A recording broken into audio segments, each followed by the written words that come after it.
Hello everyone, welcome to HVS studies. तो दोस्तों आज रहेगी 14 सितंबर और 14 सितंबर की सेकंड शिफ्ट आपकी कंप्लीट हो चुकी है SSC MTS एग्ज़ाम की।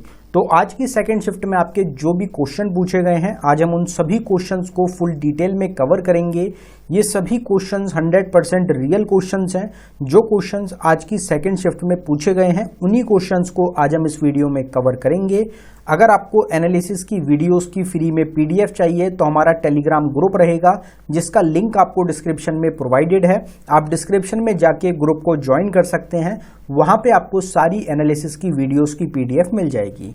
तो चलिए वीडियो को स्टार्ट करते हैं आज के पहले क्वेश्चन से। तो हमारा पहला क्वेश्चन है, who is the author of the book train to Pakistan. Train to Pakistan पुस्तक के लेखक कौन है? तो खुशवंत सिंह के द्वारा इस बुक को लिखा गया है। रिपीटेड क्वेश्चन रहेगा आपके एग्जाम के लिए, करीब करीब 8 से 10 बार इस क्वेश्चन को हम कवर कर चुके हैं रिवीजन की स्लाइड में। यहाँ पे आप देख सकते हैं we Indian train to Pakistan Khushwant Singh की बुक हो जाएगी। बाकी बुक्स भी हम ऑलरेडी बहुत बार कवर कर चुके हैं।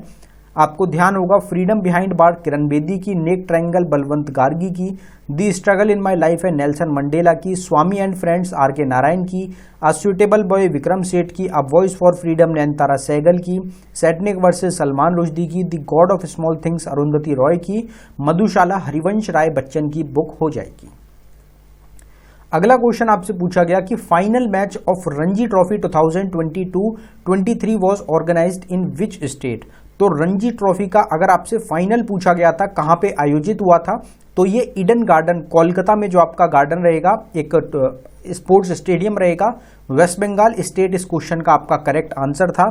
लेकिन स्टूडेंट के द्वारा यह भी बताया गया कि फाइनल मैच आपसे विजय हजारे ट्रॉफी का पूछा गया था। अगर आपसे विजय हजारे ट्रॉफी का फाइनल पूछा गया था तो वो अहमदाबाद का जो नरेंद्र मोदी स्टेडियम, जो कि इंडिया का सबसे बड़ा स्टेडियम है, वो वहां पे ऑर्गेनाइज हुआ था।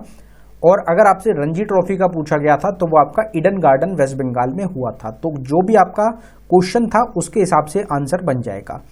अगर हम रणजी ट्रॉफी की ही बात करें तो रणजी ट्रॉफी इंडिया का एक नेशनल स्पोर्ट्स टूर्नामेंट रहेगा। सौराष्ट्र के द्वारा सेकंड टाइटल जीता गया, तो सौराष्ट्र ने जीता है आपका ये। इसमें रनर अप बंगाल रहा। अर्पित वसावत के प्लेयर ऑफ द सीरीज रहे। सबसे ज्यादा रन मयंक अग्रवाल ने बनाए। सबसे ज्यादा विकेट जलास सक्सेना के द्वारा लिए गए। और जो पिछला टाइटल था वो मध्य प्रदेश के द्वारा जीता गया था, जो कि इनका पहला टाइटल था। अगले क्वेश्चन पे बढ़ने से पहले हम आपको बताना चाहते हैं कि सिर्फ 79 रुपीज में आपको लास्ट 8 मंथ के करंट अफेयर प्रोवाइड कराए जा रहे हैं, जिसमें आपको जनवरी 2023 से लेके अगस्त 2023 के करंट अफेयर मिलेंगे। 2000 प्लस करंट अफेयर क्वेश्चंस आपको मिलने वाले हैं और हर एक जो क्वेश्चन रहेगा उसमें आपको फुल एक्स्ट्रा इन्फॉर्मेशन प्रोवाइड कराई गई है, जिससे ये जो ई बुक है आपकी बहुत ज़्यादा इंपॉर्टेंट हो जाती है आपके आने वाले एग्जाम्स के लिए। ये अवेलेबल कराई गई है बाइलिंगुअल लैंग्वेज में, हिंदी और इंग्लिश दोनों में आपको क्वेश्चंस मिलेंगे। अगर आप इंटरेस्टेड हो तो लिंक डिस्क्रिप्शन में प्रोवाइडेड है, आप डिस्क्रिप्शन में जाके ई बुक को बाय कर सकते हैं। अगर आपको डाउनलोडिंग में कुछ भी इशू आता है तो नीचे हमारी जीमेल ID है, आप इस पर हमको डायरेक्टली मेल कर सकते हैं। नेक्स्ट क्वेश्चन आपसे पूछा गया, Pakistan independence day is observed on. तो पाकिस्तान स्वतंत्रता दिवस कब मनाया जाता है? अभी पीछे ही इंडिया का इंडिपेंडेंस डे हुआ था, उससे एक दिन पहले आपका होता है। तो करंट अफेयर का ही क्वेश्चन रहेगा।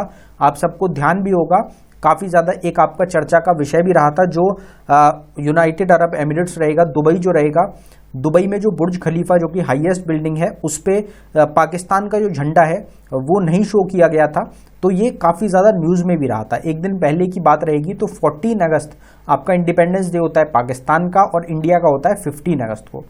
अगर अफगानिस्तान की बात करें तो 19 अगस्त को होता है, बांग्लादेश का 26 मार्च को होता है, लेकिन जो विक्ट्री डे होता है वो होता है 16 दिसंबर को। भूटान की अगर बात करी जाए 17 दिसंबर को इनका नेशनल डे होता है, कनाडा का 1 जुलाई को, चाइना का 1 अक्टूबर को नेशनल डे रहेगा।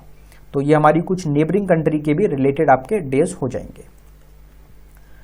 कृति Sanon is trained in which classical dance form.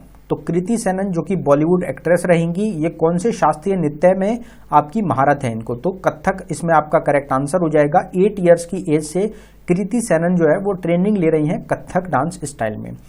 Dancers का ऑलरेडी हम बहुत बार इस स्लाइड को भी कवर कर चुके हैं, जो कि एग्जाम में आपका बनता भी है। रुक्मिणी देवी अरुणतुल्य भरतनाट्यम से, पंडित बिरजू महाराज कत्थक से, केलुचरण महापात्रा उड़ीसी से, वेम्पत्ति चिन्ना सत्यम कुचिपुड़ी से, मृणालिनी साराभाई कथकली और भरतनाट्यम से, शोभना नारायण कत्थक से, सोनल मानसिंह भरतनाट्यम और उड़ीसी से, फिर आपकी के अम्मा कनक रिले मोहिनीअट्टम से।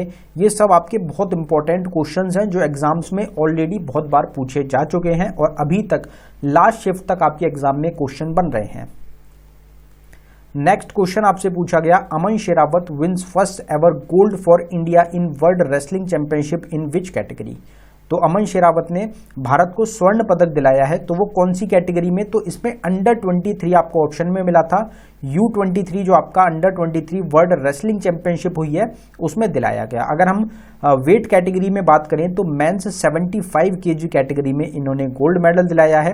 16 ईयर्स की एज रहेगी और ये स्पेन में आपका ऑर्गेनाइज किया गया था। 2022 का ये टूर्नामेंट आपका रहेगा। Yorker word is related to which sports. Yorker कौन से खेल से संबंधित है? कोई भी इस क्वेश्चन को गलत नहीं कर सकता। क्रिकेट से रिलेटेड एक काफी इंपॉर्टेंट, काफी यूज किया जाने वाला वर्ड रहता है आपका यॉर्कर।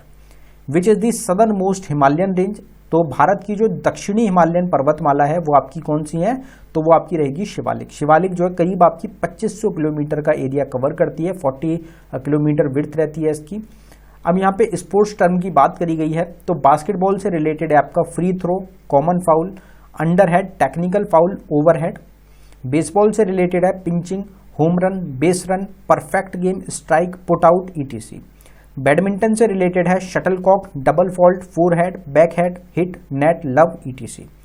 बॉक्सिंग से related ring stoppage, bleeder, bout, brawling, buckle, canvas, 8 count, glass jaw, haymaker, mauler, plodder और साउथपो। ब्रिज गेम से रिलेटेड है master point, perfect deal, dummy और ट्रम्प। क्रिकेट से रिलेटेड आपका बेल्स, एशेज, गुगली, हुक और glance हो जाएगा। तो ये कुछ इंपॉर्टेंट स्पोर्ट्स टर्म आपकी हो जाएंगी। Who is also known as Malika e Ghazal. तो किसको मलिका ए गजल के नाम से भी जाना जाता है? तो वो है आपकी बेगम अख्तर। बेगम अख्तर को मलिका ए गजल या फिर क्वीन ऑफ गजल भी बोला जाता है। Indian singer with world record of recording most song in a day. तो भारतीय सिंगर रहेंगे जिनके नाम Guinness book of world record है, सबसे ज्यादा गाने गाने का एक दिन के अंदर कितने गाने गाए गए हैं? तो आपको ऑप्शन में 28 मिला था, जो आपका इस क्वेश्चन का करेक्ट आंसर था। कुमार सानू एक इंडियन सिंगर रहेंगे, इनके द्वारा एक दिन में 28 गानों को रिकॉर्ड किया गया था। अब यहाँ पे निकनेम्स की बात करी गई है तो अभी प्रेजेंट टाइम के जो हमारे फ्रीडम फाइटर्स से रिलेटेड निकनेम्स हो जाएंगे उनको एक बार कवर करते हैं। बंगाल टाइगर किसको बोला जाता है? बिपिन चंद्र पाल को। Grand old man of India दादा भाई नरोजी, नेताजी और प्रिंस ऑफ पैट्रियट बोला जाता है आपका सुभाष चंद्र बोस को। बादशाह खान खान अब्दुल गफार खान को। देश बंधु चितरंजन दास को। केरला गांधी के कैलप्पन को। Nightingale of India Sarojini Naidu को। Iron man of India Vallabh Bhai Patel को। देश रत्न राजेंद्र प्रसाद को। गांधी ऑफ बिहार राजेंद्र प्रसाद को। Prince of beggar Madan Mohan Malviya को। और father of Indian renaissance Raja Ram Mohan Roy को बोला जाता है। तो ये कुछ इंपॉर्टेंट निकनेम्स आपके हो जाएंगे। Who is known for the invention of chemical nomenclature. तो जो केमिकल नोमेनक्लेचर होता है आपका, यानी कि रासायनिक जो नामांकन होता है, उसके आविष्कारक कौन है? तो एंटोनी लेवेजियर इस क्वेश्चन का आपका करेक्ट आंसर हो जाएगा। अगर कुछ और इंपॉर्टेंट इन्वेंशन और डिस्कवरीज की हम बात करें तो एटम बॉम्ब को रॉबर्ट ओपेनमन के द्वारा 1945 में आपका इन्वेंट किया गया।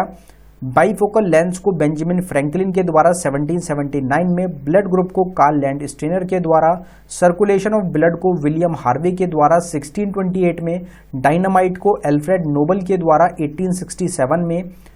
हाइड्रोजन को हेनरी कैवेंडिश के द्वारा 1766 में। इंसुलिन को फ्रेडरिक बेंटिंग के द्वारा 1921 में। लाइट बल्ब को थॉमस एडिसन के द्वारा 1854 में। ऑक्सीजन को जोसेफ प्रेस्ले के द्वारा 1774 में। पोलियो वैक्सीन को जॉनस एडवर्ड साल के द्वारा। पेनिसिलिन को अलेक्जेंडर फ्लेमिंग के द्वारा 1928 में। थर्मोमीटर को गैलीलियो के द्वारा 1593 में आपका इन्वेंट किया गया था। बाकी हर एक टॉपिक की आपको सेपरेट वीडियो चैनल पे मिल जाएगी। ऑल स्टैटिक जी के टॉपिक के नाम से एक प्लेलिस्ट रहेगी हमारी, जिसका लिंक आपको डिस्क्रिप्शन में प्रोवाइडेड है। उस प्लेलिस्ट में आपको हर एक सिंगल टॉपिक जो आपके एग्जाम में पूछा गया है उसके हर एक टॉपिक की आपको वीडियो मिल जाएगी। आप उसको जरूर देख लें, एग्जाम के लिए इंपॉर्टेंट रहने वाली है। अगर बात करी जाए अगले क्वेश्चन की, तो हमारा नेक्स्ट क्वेश्चन आपसे पूछा गया कि Konark dance festival is celebrated on. तो कोणार्क नृत्य महोत्सव आपका कब सेलिब्रेट किया जाता है? इसमें आपको डेट ऑप्शन में दी गई थी, तो उसमें 1 से 5 दिसंबर आपको ऑप्शन में मिला था, जो आपका इस क्वेश्चन का करेक्ट आंसर था। अगर बात करी जाए नेक्स्ट क्वेश्चन की, तो which disease is cause due to the deficiency of vitamin B.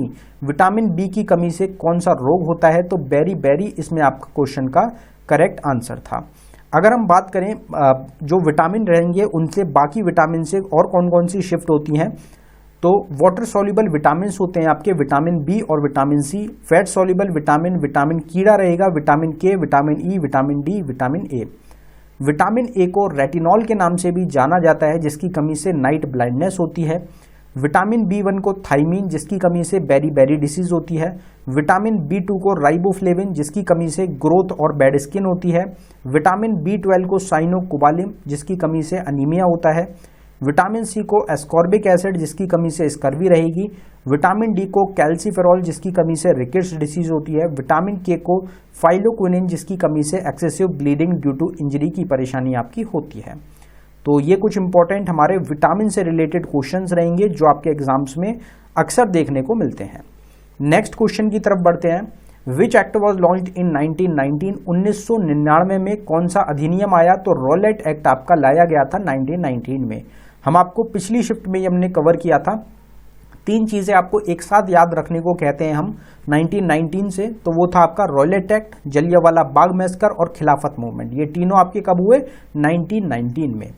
Champaran आपका 1917 में आया। नॉन कोऑपरेटिव मूवमेंट 1920 में, स्वदेशी मूवमेंट 1905 में, सिविल डिसोबीडियंस मूवमेंट 1930 में, ककोरी ट्रेन एक्शन 25 में, होम रूल 16 में, क्विट इंडिया मूवमेंट 42 में, भूदान मूवमेंट 51 में और गांधी इरविन पैक्ट 31 में साइन किया गया था।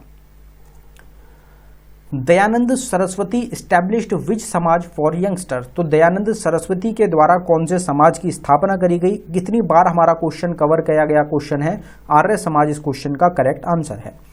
अगर फॉर्मेशंस की ही बात करें तो ब्रह्मो समाज जो रहेगा आपका, इसको राजा राम मोहन रॉय ने एस्टैब्लिश किया था। प्रार्थना समाज को आत्माराम पांडुरंग ने। आर्य समाज जो क्वेश्चन है दयानंद सरस्वती के द्वारा। रामकृष्ण मिशन स्वामी विवेकानंद के द्वारा। सत्य शोधक समाज ज्योतिबा फुले के द्वारा। अलीगढ़ मूवमेंट सैयद अली अहमद खान के द्वारा। आत्मीय सभा राजा राम मोहन रॉय के द्वारा। तत्वबोधिनी सभा देवेंद्र नाथ टैगोर के द्वारा। Servants of Indian society Gopal Krishna Gokhale के द्वारा। और आपका रहेगा हिंदू महासभा मदन मोहन मालवीय के द्वारा। अनुशीलन समिति सतीश चंद्र बसु के द्वारा और जुगंतर बरेंद्र कुमार घोष के द्वारा। What is the minimum voting age in India. Bharat में मतदान की न्यूनतम आयु कितनी है? तो वो है 18 ईयर्स। मिनिमम आपकी 18 ईयर्स एज होनी चाहिए वोट डालने के लिए। आज की फर्स्ट शिफ्ट में ये क्वेश्चन हमने कवर किया था। अभी सेम स्लाइड को कवर करेंगे, पहले नेक्स्ट क्वेश्चन देख लेते हैं। What is the rank of India in multi dimensional poverty index 2021। 2022 की ये रिपोर्ट रहेगी, 2021 की डाटा रहेगा। तो 66th इसमें आपका करेक्ट आंसर था। इंडिया की 66 रैंक इसमें रही थी। अब यहाँ पे आप देख सकते हैं कि वोटर वाली हमने आपको कवर कराया था, जिसमें 18 ईयर्स मिनिमम एज होती है। राज्यसभा मेंबर बनने के लिए 30 years, Lok Sabha 25 years, president, vice president और गवर्नर के लिए 35 ईयर्स, एमएलए के लिए 25 years, MLC 30 years, panchayat 21 years, municipality 21 years, supreme court की अपर एज यानी कि रिटायरमेंट 65 ईयर, यूनियन कमीशन की 65 ईयर्स और हाई कोर्ट की रिटायरमेंट एज है 62 years. Who build the Brihadeeswara temple in Tamil Nadu. Tamil Nadu में बृहदेश्वर टेम्पल का निर्माण किसने करवाया था? तो वो थे राजाराज चोला। राजाराज वन या राजाराज चोला भी इनको बोला जाता है। इनके द्वारा डेवलप किया गया था। टेम्पल्स के डेवलपर्स जो हैं इंपॉर्टेंट टेम्पल्स के, उनको हम बहुत बार कवर कर चुके हैं। यहाँ पे आप देख भी सकते हैं, आपका बृहदेश्वरा टेम्पल है तमिलनाडु में लोकेटेड, जिसको राजा फर्स्ट यानी कि चोला एम्पायर के द्वारा आपका बनवाया गया था। सेम हमारा एक्स्ट्रा इन्फॉर्मेशन से ये क्वेश्चन पूछा गया है। लिंगराज टेम्पल उड़ीसा में किंग जजाति केशारी ने बनवाया। जगन्नाथ टेम्पल उड़ीसा में अनंत वर्मन देव के द्वारा बनवाया गया। खजुराहो टेम्पल मध्य प्रदेश में चंदेला डायनेस्टी के रूलर्स ने बनवाया। कोणार्क सन टेम्पल उड़ीसा में किंग नरसिम्हा देव फर्स्ट के द्वारा। तेराकोटा टेम्पल वेस्ट बंगाल में माला किंग्स के द्वारा। कामाख्या टेम्पल आसाम में मलेचा डायनेस्टी के रूलर्स के द्वारा। रंगन स्वामी टेम्पल तमिलनाडु में धर्मवर्मन चोला के द्वारा, दिलवरा जैन टेम्पल्स राजस्थान में विमल शाह के द्वारा, महाबलीपुरम टेम्पल तमिलनाडु में नरसिम्हा वर्मन फर्स्ट के द्वारा, काली टेम्पल वेस्ट बंगाल में रानी रोशमुनी के द्वारा, एंकर वॉट टेम्पल कंबोडिया में राजा सूर्यवर्मन सेकंड के द्वारा बनवाया गया था। What was launched by UP chief minister, Uttar Pradesh के चीफ मिनिस्टर योगी आदित्यनाथ के द्वारा related to one family one identity. तो वन फैमिली वन आइडेंटिटी के लिए जो स्कीम ये चलाई गई थी उसके लिए उससे रिलेटेड उत्तर प्रदेश के चीफ मिनिस्टर योगी आदित्यनाथ ने किस चीज़ को लॉन्च किया, तो यूपी फैमिली आईडी को लॉन्च किया गया था, जिससे जो एक फैमिली है उसकी एक आईडी बनाई जा सके, आइडेंटिफिकेशन किया जा सके। What is the reason of banks passbook entry, तो बैंक की जो पासबुक होती है उसकी एंट्री का कारण क्या होता है, तो जो अकाउंट में स्टेटमेंट होती है उसके लिए बैंक में पासबुक में एंट्री की जाती है। कुछ भी आपका डेबिट क्रेडिट से रिलेटेड एंट्री हो गई, स्टेटमेंट हो गया, पूरा स्टेटमेंट प्रोवाइड कराया जाता है आपको पासबुक में। तो आपके ऑप्शन के हिसाब से इस क्वेश्चन का करेक्ट आंसर हो जाएगा। टोटल 19 क्वेश्चंस हैं जो आज की शिफ्ट से रिलेटेड हमको मिल पाए हैं। इनके अलावा अगर आपको बाकी क्वेश्चंस ध्यान हो जिनका एग्जाम था तो आप कमेंट बॉक्स में टाइप कर सकते हैं। अगर आपको वीडियो अच्छी लगी हो वीडियो को लाइक करें, शेयर करें, चैनल को ज़रूर सब्सक्राइब कर लें। ई बुक बाय करने के लिए लिंक डिस्क्रिप्शन में प्रोवाइडेड है। ई बुक बाय करनी हो आपको, ऑल स्टैटिक जी के टॉपिक वाली प्लेलिस्ट चेकआउट करनी हो या फिर टेलीग्राम ग्रुप को ज्वाइन करना हो तो तीनों का लिंक आपको डिस्क्रिप्शन में मिल जाएगा। धन्यवाद।